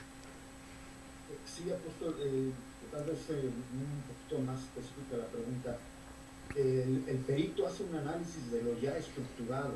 Entonces, ¿tendrían las cartas paulinas a lo mejor una relación con la anatomía específica? Es decir, Hebreos a lo mejor nos habla sobre tal estructura, otro libro sobre tal estructura, y un dictamen jurídico de si está bien edificado de acuerdo a los planos previos. Sí, porque Habría una manera de comparar. sí, por eso nosotros vemos cómo Pablo utiliza ciertos términos de un edificador, de un constructor. Habla de fundamentos, habla de estructuras, aunque no las dice muchas veces así literalmente, pero podemos ver que está sugerido. Obviamente él era conocedor de todo eso, ¿verdad? Entonces yo creo que en base a ahorita lo que acabamos de ver de Ezequiel, que es el que nos da detalles pero tan específicos respecto a la, ¿cómo decirlo?, al diseño integral que nosotros tenemos. No es casualidad de que Ezequiel hable de que habían 3 pisos y que en cada piso 30 habitaciones, y que ahora Pablo habla que somos espíritu, alma y cuerpo, y está utilizando la misma palabra templo. Y es más, quiero decirle lo siguiente: cuando Pablo se dedica a que en Corintios aparezca 26 veces la palabra fornicación, no es una casualidad que usara el número 26. Porque resulta que cuando Dios le prometió a Israel darles un monte para que ahí todo Israel subiera y presentara ofrendas al Señor 3 veces al año, Él les dijo: y en ese monte yo pondré mi nombre. Y resulta que Salomón toma esa declaración bíblica de la Torá y construye el templo en 26 acres de tierra. Ahora, ¿por qué digo esto? Porque el número 26 en el significado de la gematría bíblica es la totalidad de los valores numéricos de las letras que conforman el nombre sagrado de Jehová, que no se puede pronunciar. Por ejemplo, en hebreo sería Yod, Hei, Ban, Hei, que sería la Y, la H, una B chica y otra H. La Y o Yod vale 10, la Hei vale 5 o H, la B, que es la Bau, vale 6, y otra H es otro valor numérico 5. Sumemos 10 más 5 más 6 más 5 es 26. Y entonces resulta que Salomón construye el templo en 26 acres de tierra, cumpliéndose ahí que ahí va a poner el nombre, el Señor, en el templo. Y viene Pablo y dice que el templo se destruye 26 veces con fornicación. Entonces Pablo sí tenía claro esa arquitectura. Y entonces, claro que no lo menciona, ¿verdad? Así como Ezequiel, pero él lo está sugiriendo a través de la revelación con el detalle griego que explica cómo funciona aquello que él está dando a entender. Espero haberme dado a entender, hermanos, ¿verdad? Sí, apóstol, gracias. Hay que estudiarlo. Sí, gracias, hermano, por la pregunta. Amén. ¿Alguien más, Joel? Le vamos a dar el tiempo a Pastor Cristian Rodas. Amén, Cristian. Qué bueno que estás por ahí. Amén, aquí listo, aprendiendo. Amén. Sí, apóstol, la pregunta es en cuanto a las entradas y salidas del hombre. Me llamó mucho la atención esa parte donde se dijo la glándula pineal. La pregunta aquí sería entonces, la glándula pineal, que pues sé que es la hormona que produce y hace secretar la hormona melatonina. Es por decir que si alguien está siendo estorbado por espíritus en la noche, tiene hasta sueños malos, hasta visitaciones espirituales por sueños, ¿será que tal vez esa glándula pineal está siendo ministrada en el hombre mientras duerme? Sí, fíjate que por eso es que yo estuve enseñando en los últimos días acerca de las batallas anatómicas y expliqué la diferencia de anatomía y de lo anatómico. Y entonces decir de que partes de nuestro cuerpo que son o los órganos de nuestro cuerpo, pues son descripciones fisiológicas, ¿verdad? Anatómicas, de la anatomía. Pero no podemos pasar por alto de que esos mismos órganos que están en el cuerpo pueden ser también órganos para el alma. Y entonces la razón es de que Dios mismo utiliza ese lenguaje. Le dice a Israel que su corazón está duro, que es un corazón de piedra, y que Él va a quitar ese corazón de piedra y va a poner uno de carne, y ahí va a escribir sus leyes. Y entonces, literalmente no se los estaba quitando, pero Él les estaba hablando de lo espiritual.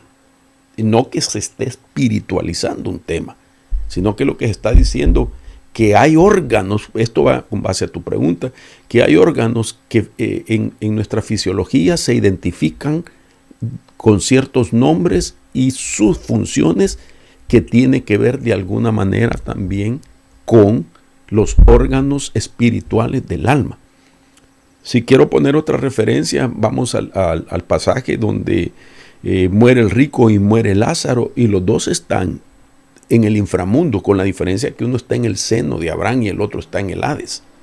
Lázaro está en el seno de Abraham y el rico está en el Hades. Y desde el Hades le está diciendo, manda a Lázaro que moje con su dedo la punta de mi lengua. Y ahí no está el cuerpo, porque el cuerpo queda en el sepulcro y se desintegra. Ahí no es el espíritu, porque el espíritu va a Dios cuando muere. Ahí es el alma. Y le está hablando desde la perspectiva del alma, le está diciendo que tiene lengua, que está sintiendo que se está quemando, y que Lázaro tiene dedo y que puede refrescarle su lengua.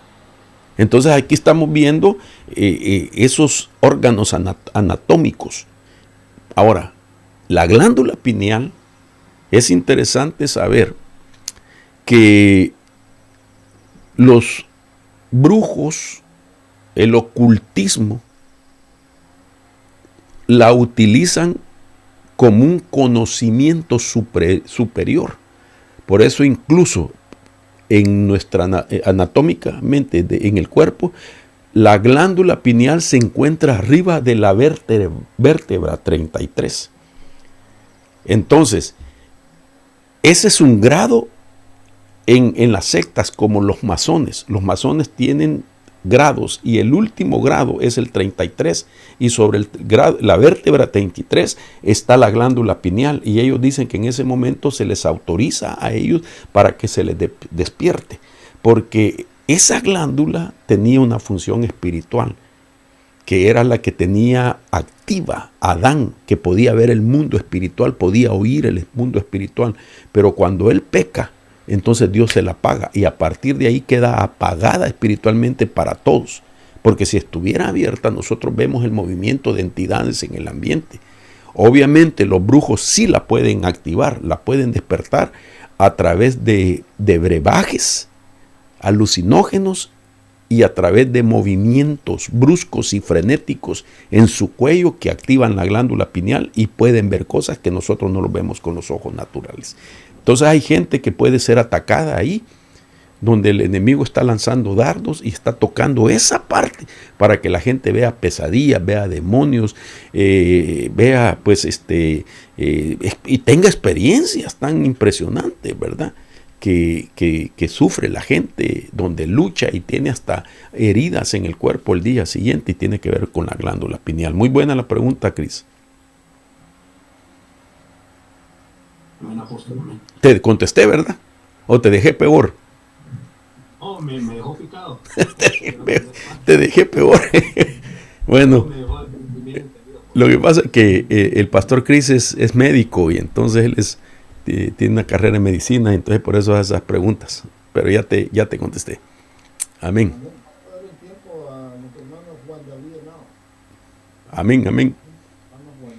Gloria a Dios, apóstol, ¿cómo está? Hola, Juanito, Dios te bendiga. Qué bueno verte desde Colombia. Amén. Con tu amada esposa. Aquí está, gloria a Dios. Qué bueno. Apóstol, mi pregunta va enfocada en el tema de la experticia de los espíritus. Uh-huh. Sabemos que están enfocados a cada una de las partes del cuerpo, pero hablando un poco del gadareno, estaba yo pensando ahorita ¿cómo hizo el Señor para echar afuera esa legión si tenemos 90 habitaciones? Y si sacamos un cálculo rápido, estamos hablando de 70 espíritus por habitación que estaban diciendo viviendo adentro del Gadareno, pero como son funciones, son expertos, ¿cómo se hizo para que echara afuera todos de una vez si cada uno tiene, digamos, una especialidad y digamos, una experticia? Uno también en la liberación debería enfocar a cada uno expertamente también a cada uno de ellos, o cómo sería ahí para poder echar fuera. Fíjate que es bien interesante la pregunta y qué lindo que hiciste esa equivalencia para poner ya ese dato, ¿verdad? De cuántos espíritus podrían estar en cada una de las 90 habitaciones. Me llama la atención mucho porque a mí me gusta tomar muy en cuenta los números.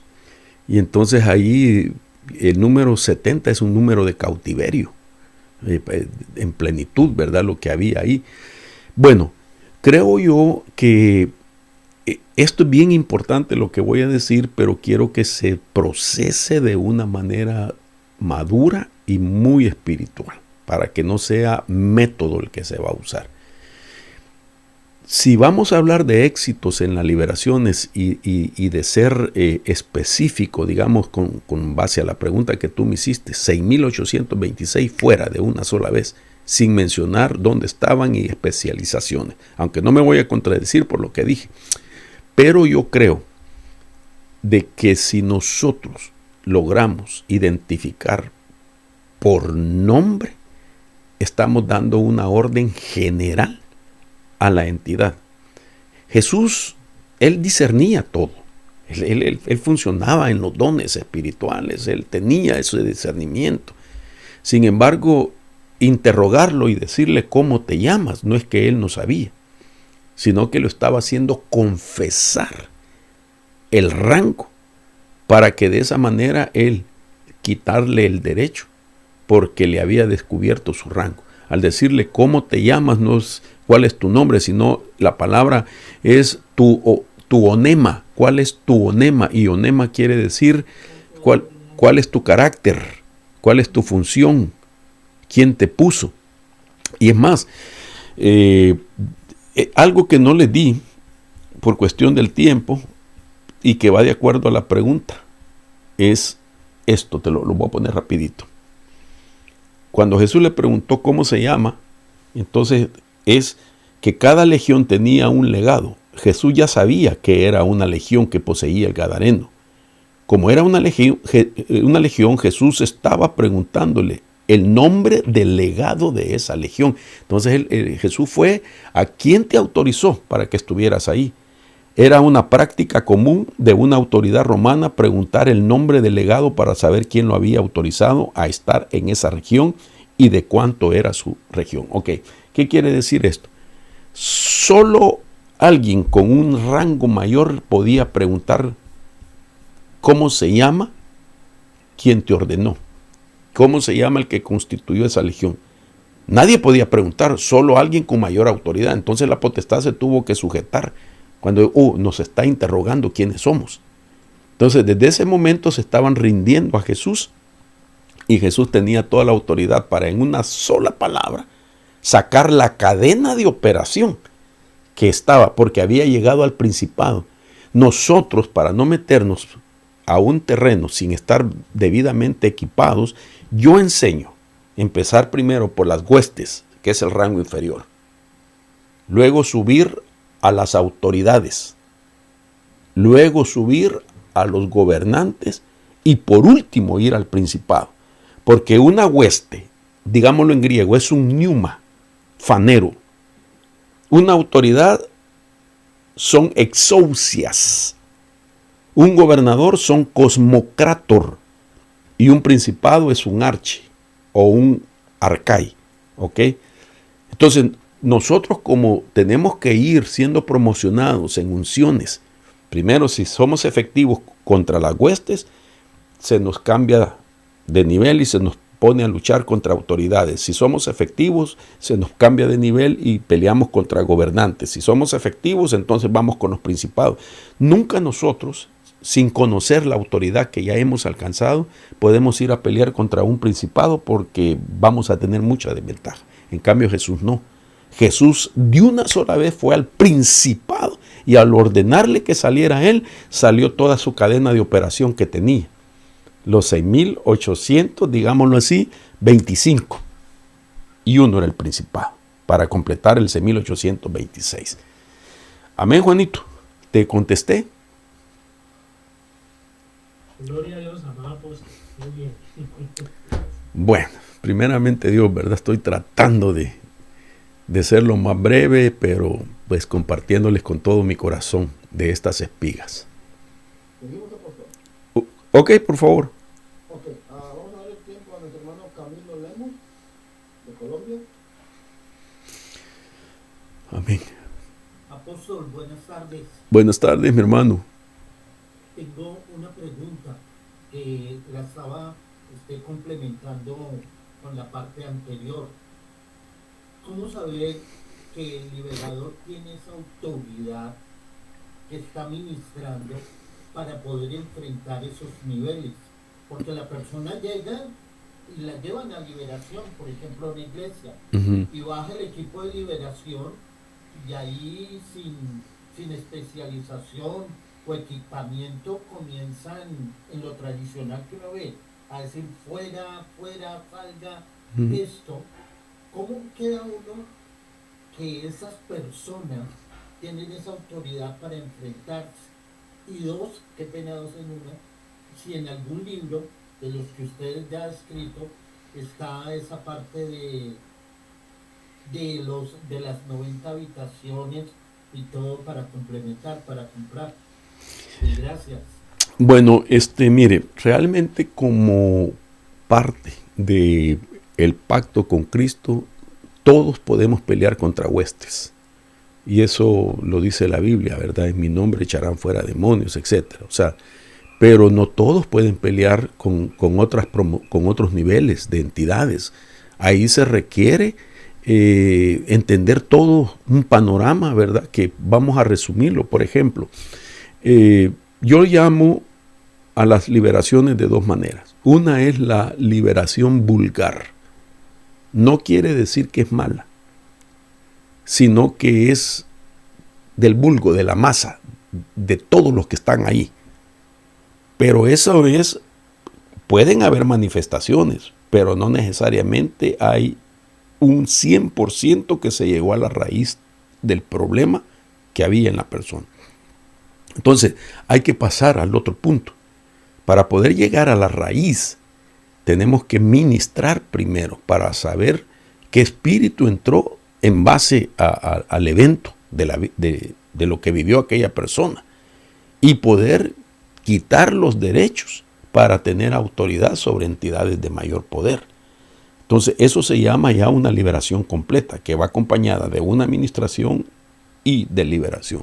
Cuando uno predica en una iglesia y lleva una palabra, por ejemplo, de liberación, y la gente empieza a examinarse, llamo yo y empiezo a ministrar, y empiezo a reprender, a ordenar que salga espíritu de esto, espíritu de lo otro. Van a haber manifestaciones, pero eso es para que la gente sepa que tiene que llevar esa manifestación a la experiencia de la liberación profunda, porque no necesariamente, o sí o no, pueden quedar a plenitud libre.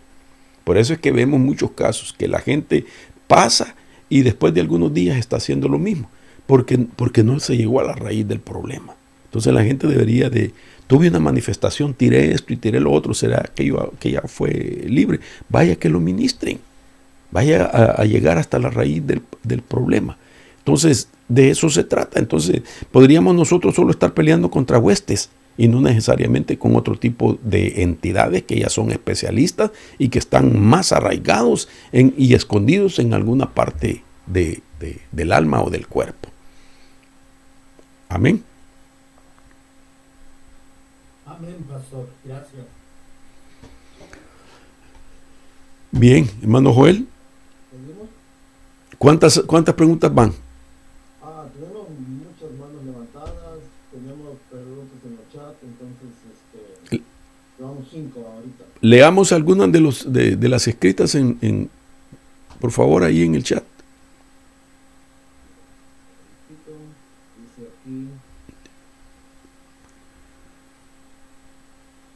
Dice aquí, nuestra hermana Claudia Portillo.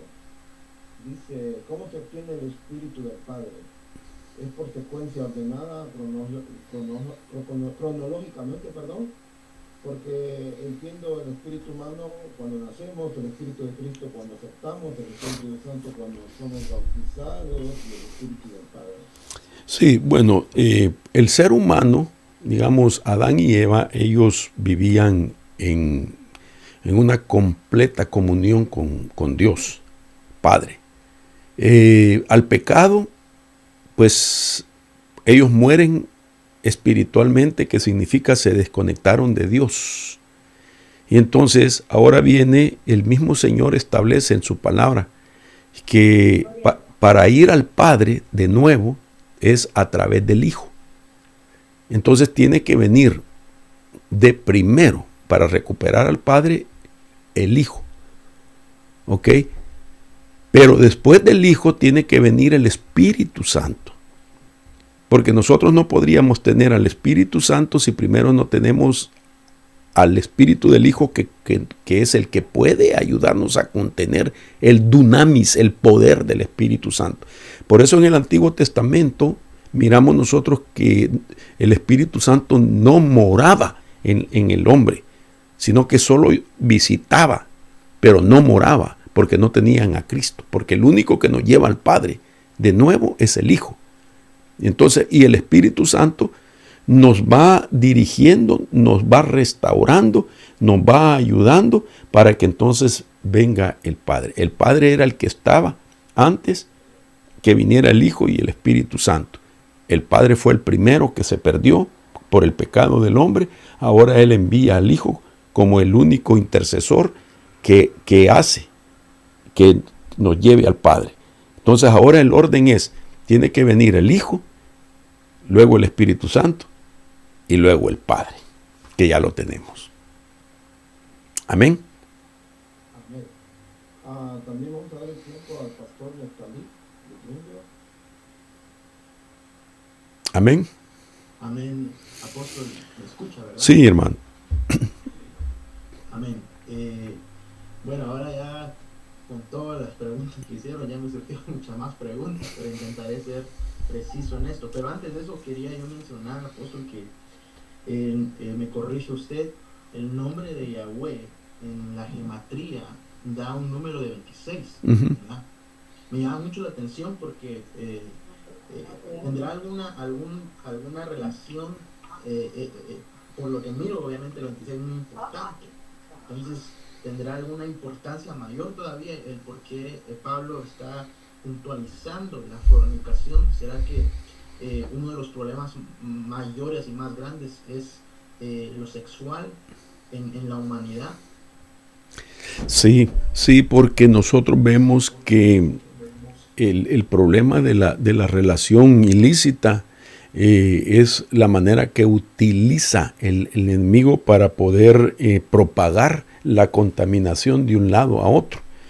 En el libro La ingeniería del alma impía, que el Señor me permitió escribir hace ya algún tiempecito, ahí explico, digamos, de que cuando nosotros hablamos de relación íntima, pues el principio bíblico es para que los dos sean uno solo, una sola carne.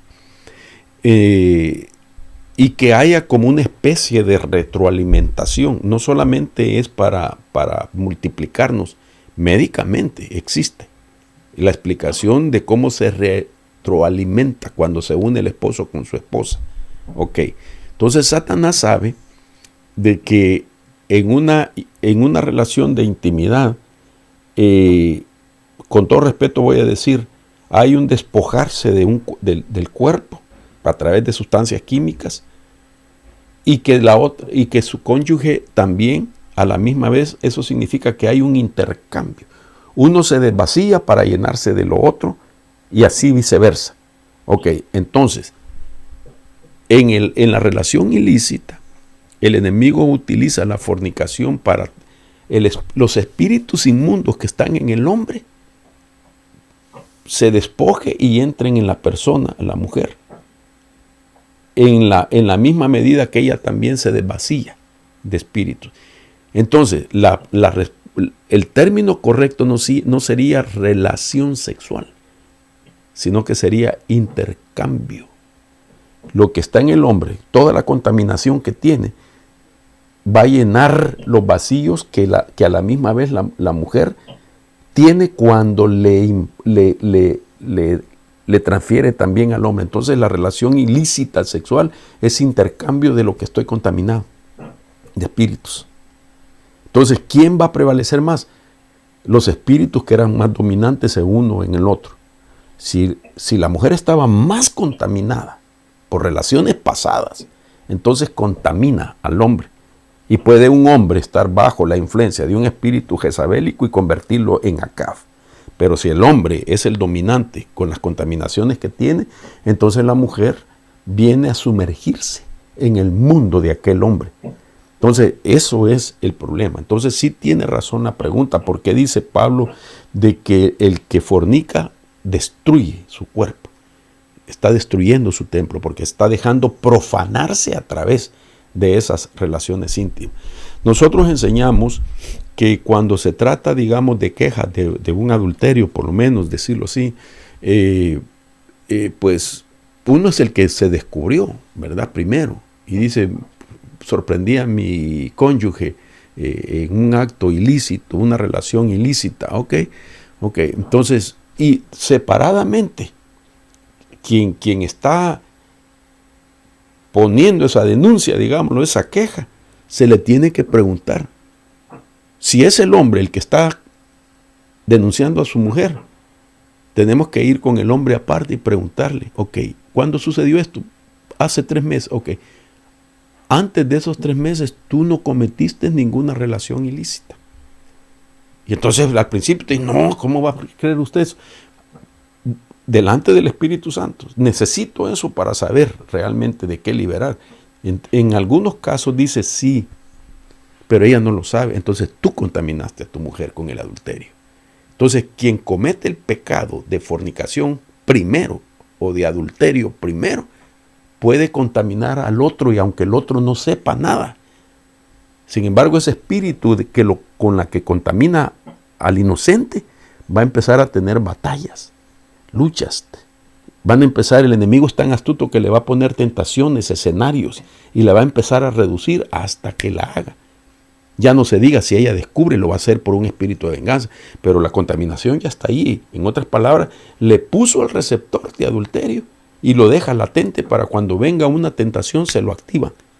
Y entonces puede cometer el pecado porque aquel se lo puso primero.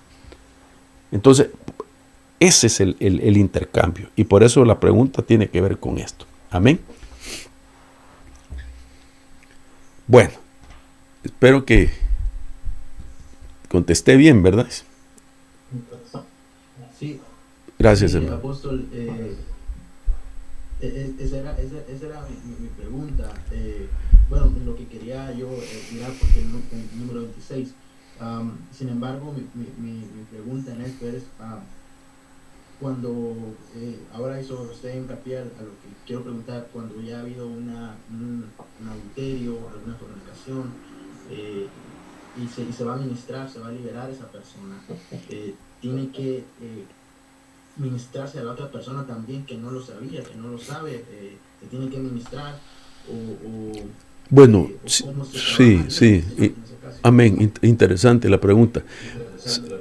Bueno, sí tenemos que ser muy precavidos y usar la sabiduría para no divulgarlo, porque si la otra persona no sabe, digámoslo así. Digamos que alguien por su cuenta pidió, fíjese que cometí un pecado de infidelidad y tu pareja lo sabe, no. Entonces, si no está en el nivel espiritual y de madurez para poder conocerlo, que sea el ministro que ministró, valga la redundancia, el que guarde esa privacidad, porque si le dice va a destruir el hogar. Entonces lo que hay que hacer con la otra persona, sin decirle nada, en un momento que pase al altar, si yo como ministro ya lo sé, entonces yo sí puedo ir en el pensamiento a orar por la persona y decir, Señor, yo vengo cortando toda contaminación que esta persona ilegalmente tiene en su vida por el pecado de su cónyuge. Entonces sí puede haber una liberación, incluso se puede dar una manifestación y la persona no sabe. Pero yo en mi mente, para que no sepa, estoy ministrando liberación porque ya hay una confesión que no solamente le ayuda a esta persona a romper con el derecho que tiene el enemigo y a la misma vez el derecho que le transmitió para que el enemigo ponga un receptor del mismo pecado en su cónyuge. Entonces sí hay que tener mucho cuidado. Amén.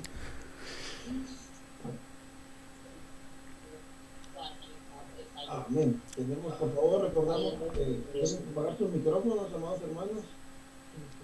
Escuchamos alguien que tiene encendido su micrófono, no podemos localizarlo, pero por favor, asegúrese que esté apagado y así poder escuchar bien la respuesta.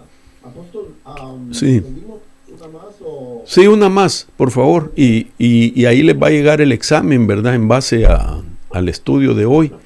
Hermanos, estamos viendo la posibilidad. Ya estamos en contacto. Creo que me dijeron que sí, se va a poder. Y entonces les vamos a anunciar para que el video de esta clase ustedes lo puedan ver en un transcurso de una semana. Que lo puedan volver a oír y a oír y a oír.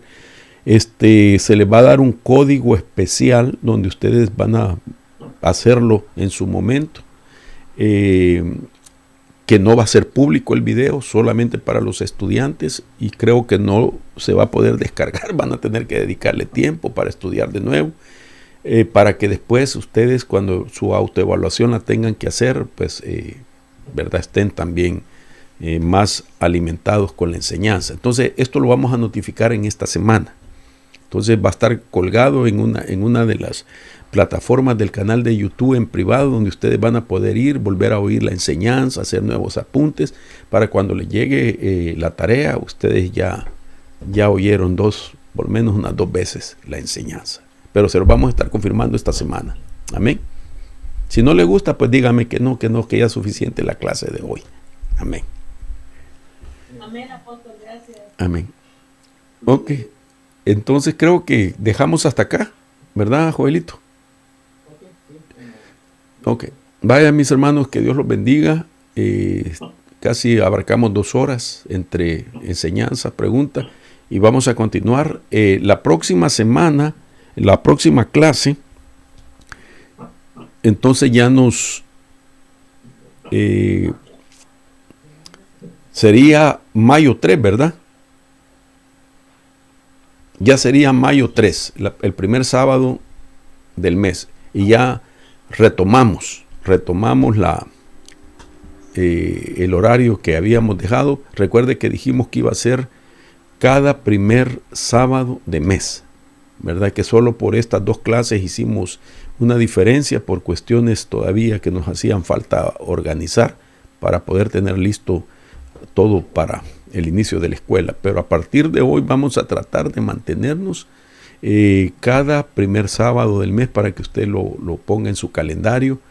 Y si al caso, por alguna razón, yo no pueda estar presente por haber razón, aunque estoy haciendo todo lo posible para estar este primer sábado de cada mes para darla, pues va a estar la pastora Luz o alguno de los pastores delegados que también pues incursionan en esta área, ¿verdad?